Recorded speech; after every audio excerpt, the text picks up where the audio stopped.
démb altercation yi nga xam ne gis nañ ko à travers ci réseau yi information bi di jàll ay hommes yu nga xam ne dañoo armé ñu doon jàkkaarloo ak li nga xam ne mooy suñu force de l'ordre yi mais ñu ci bëri xaw ci tiit problème boobu naka la demee Pape. waaw Omar xam nga man dama yàgg di wax ni que ñun suñu problème souvent mooy que lii nga xam ne mooy lii xew Casamance. Des fois dañ koy traiter d'une certaine façon mu mel ni àddina mooy tukki lii fa xew c'est un simple fait divers xam nga fait divers. fait divers. waaye fal nga ko de. waaw c'est un fait divers. xam nga pourquoi je dis il faut que ñu lu ci nekk ñu jox ko dayoo bi. soo jëlee tey jii fi ñu naan le cercle de feu au Sénégal mooy la bande Koungheul. Koupentoum jàpp Tamba et tout ça chaque jour nga dégg fa ay braquage armé. Kédougou chaque jour nga dégg fa ay braquage armé. mais pourtant duñu def benn duñ ko jox benn dayoo boobu dañ koy traiter comme un fait divers. ce qui s'est passé hier c'est une patrouille de l'armée bi nga xam ne au vu de la situation bi nga xam ne bi fa amoon depuis 1982 armée régulièrement dafay def ay patrouilles. te ku xam zone boobu xam ne que c'est une zone à forte densité de culture de chanvre indien et de trafic de bois. ñi ngi wax benn année je crois que c'était en 2018-2019.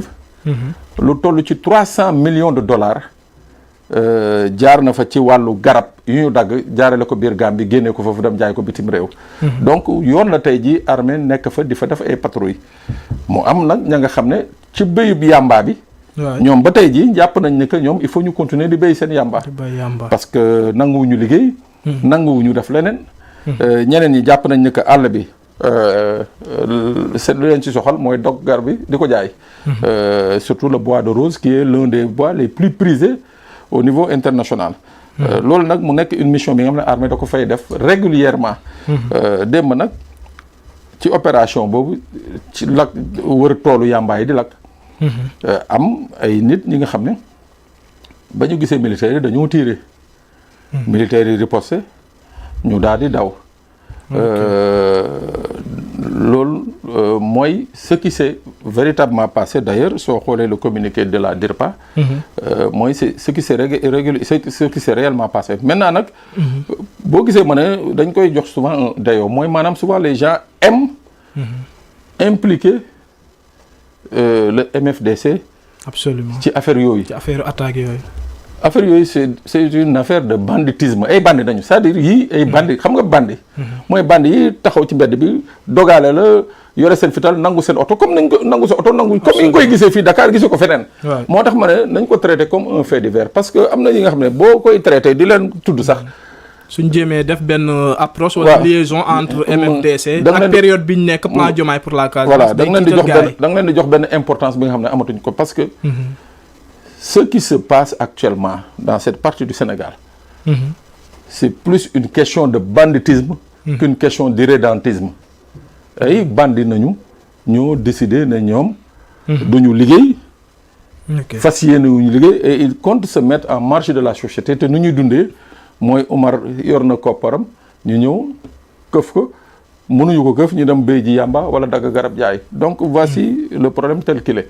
L'armée nag est en train de faire un excellent travail de stabilisation parce que léegi les patrouilles yi nga xam ne moo fay am c'est des patrouilles de stabilisation des sites moo tax population yi di ñibbisi parce que justement fa ñu dëkkoon jógee fa dem nañu ba sécuriser ko yenn béréb yi nga xam ne mënaguñ fa ñëw mooy béréb yi nga xam ne ba tey ji déminé guñ ko mais béréb yi nga xam ne déminé nañ ko tey macha allah tabaarkalla c'est stabilisé par les forces de défense et de sécurité moo tax population yi du ñibbisi di regagner ces villages là moo tax moo neen sànq ce genre de problème là il faut le résidualiser à une affaire de banditisme. moo tax communication bi ci DIRPA def am solo. am parce solo que suñ deful communication li nga xam ne mooy société bi da ci am beneen interprétation. justement. am na solo bu baax a baax ñu jàll ci leneen wax ci li nga xam ne mooy wàllum trésor public parce que tey ci xibaar yu ñu jot ci Libération am na 150 chèques yu nga xam ne dañ ko fa sàcc li valeur bi nag toll na ci li nga xam ne mooy 7 milliards 800 mu nekk beneen scandale bu nga xam ne fi mu toll nii li nga xam ne mooy pôle judiciaire financier bi mi ngi ci jublu bu baax a baax.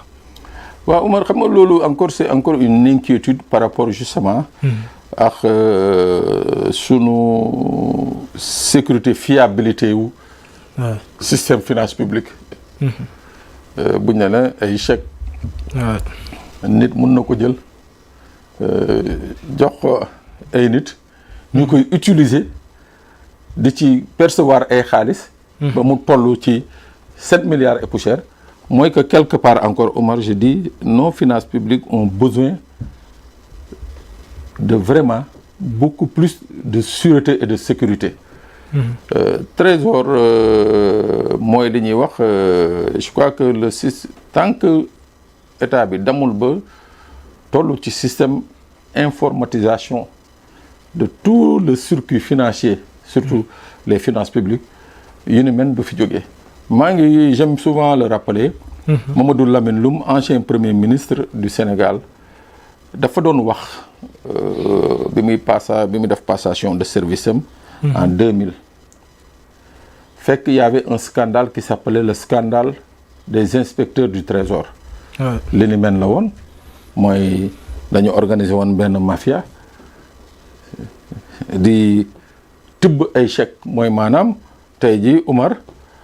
day fayeeku fii Dakar ñu jël même chèque bi yóbbu ko Kaolack Umar dam fayeeku ko Kaolack donc benn chèque bi Umar dana ko fayeeku Dakar fayeeku ko Kaolack mais loolu boo gisee mu am mooy que y a pas un système informatique moo taxoon ñu ko doon Mamadou Lamine nu mu ci jamono yooyu maa ngi fàttaliku mu ngi naan trésor public bi la comptabilité publique nu mu tëdd tant que état gouvernement jëlul la responsabilité de procéder à de profondes mutations.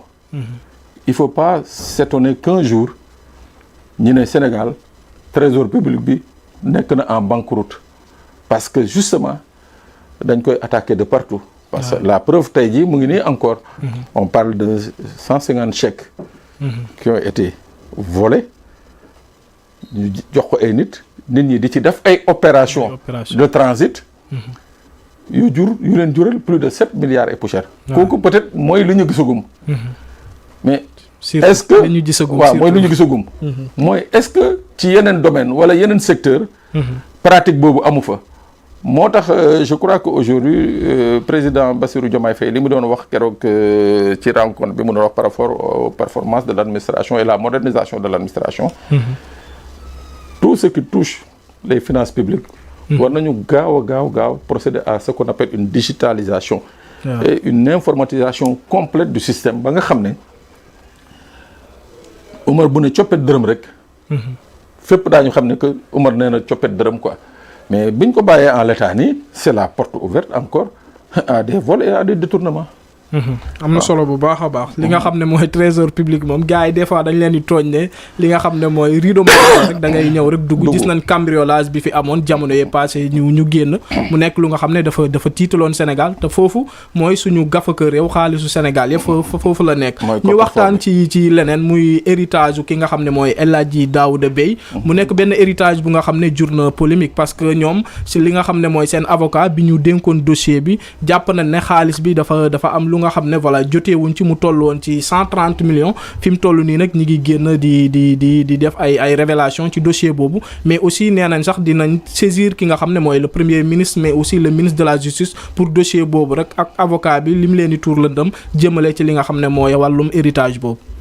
waaw Omar muy dëgg mbir mi nag. journal Le Témoin moo ko fësal. gannaaw ba nga xam ne mbir bi depuis 2020. la famille bi héritier yi gannaaw seen waajur bi mu làqoo mooy El Hadji Daouda Bey famille bi daal di héritier yi bokk décider confier seen dossier benn avocat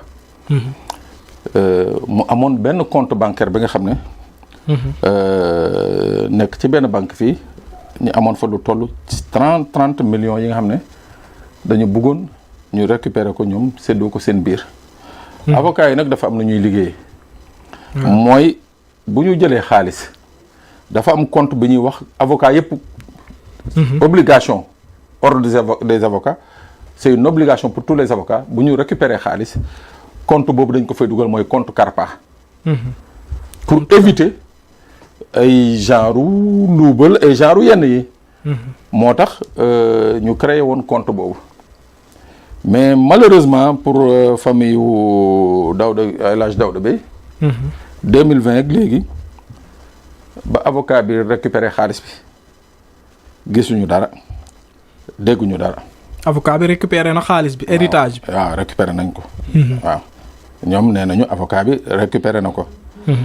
mais ba léegi gisuñu ñaar dërëm gisuñu dërëm ba temps yële bi ñu menacé mooy bi ñu bindee bâtonnier de l'ordre des avocats.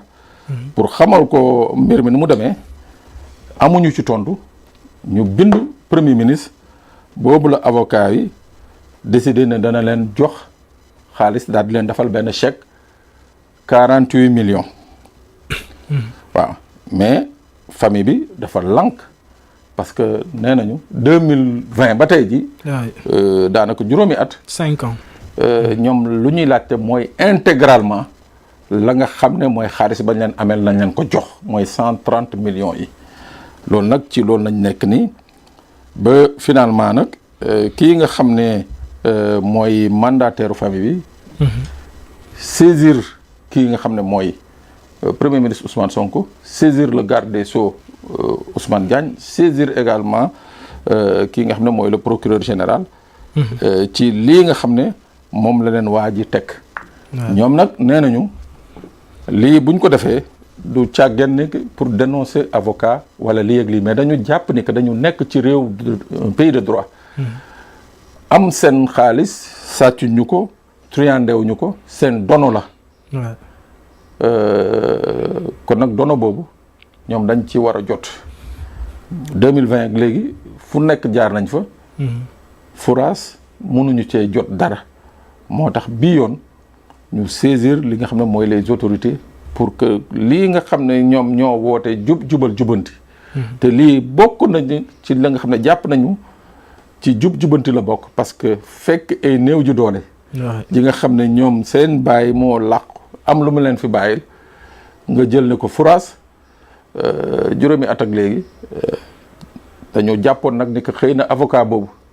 daa am gannaaw moo tax fa ñu fëgg buntu yu ñu fëgg kenn faalewu leen palanteer yu ñu fëgg kenn faalewu leen mais ñu ne bii yoon nag.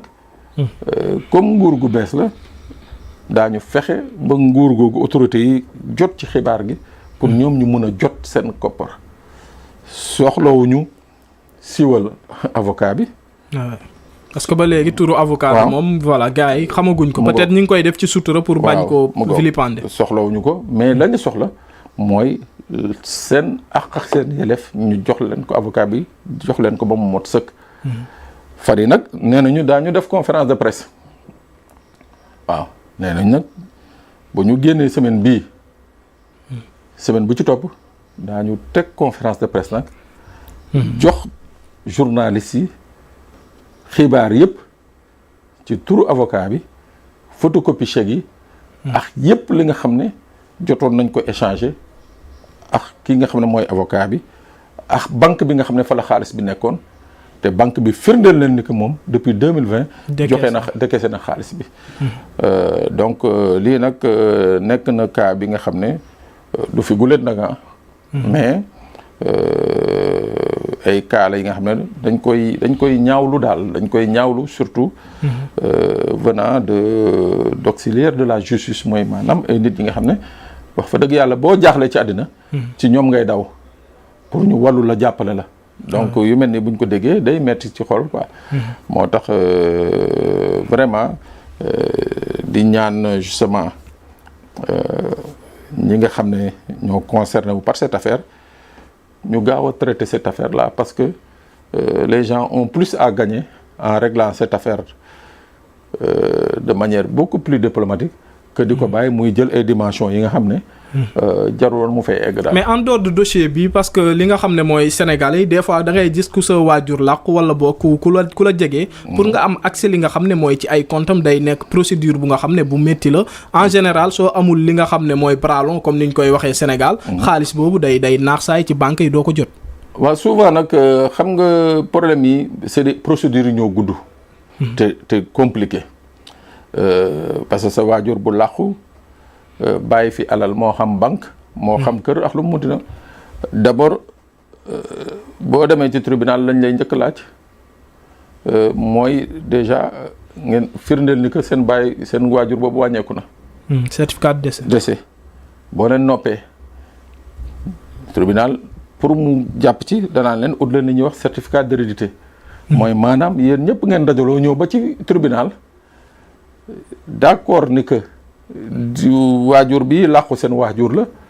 te yéen d'accord ngeen lii nga xam ne mooy moomelam. d'accord ngeen yéen ñu jox leen ko. souvent problème fu muy amee mooy bu ci amee. kenn ku xaw a bañ rek. day gis day commencer am ay difficultés. waaw moo tax souvent boo ñëwee tribunal dañ leen naan dem leen ngeen waxtaan yéen ba juboo seen biir boo leen ñëwee. ñu defal leen li nga xam ne mooy certificat mooy jugement d'hérédité. bon ñi ci bëri nag pour éviter problème yi dañuy préférer dem daf ni ko l'islam waxee mooy dem ca imam ba toog famille bi yëpp d'accord imam bi daal di def dañuy wax partage bi ni ko diine waxee. mirage. voilà. ñu ci bëri nag pour éviter problème mu yoon beeg lourdeur yeeg yi dañuy préférer rek. dem ci imam bi. parce que tamit loolu lu compliqué la ci actualité bi la mais miraas boobu des fois voilà nekkuma di tooñ soxna yi mais am na ñu nga xam ne bu dee ci l'islam la góor day am ñaar jigéen am benn. mais bu dee ci wàllum justice day nekk lu nga xam ne lu équilibré la. foofu tamit day andiwaat beneen débat. ci côté jigéen ñi. waaw moo tax ma ne la. souvent yoon day demander moo tax da leen di naan dem leen ngeen déggoo yéen seen biir ba pare. ngeen soog a ñëw mën ma trancher. parce que yoon moom bu trancher mooy ni nga ko waxee rek. nogay lii la yelloo. ñu jox ko góor a lii la yelloo ñu jox ko amul góor la moo ëppale wala góor moo gën a mag non ku ci nekk.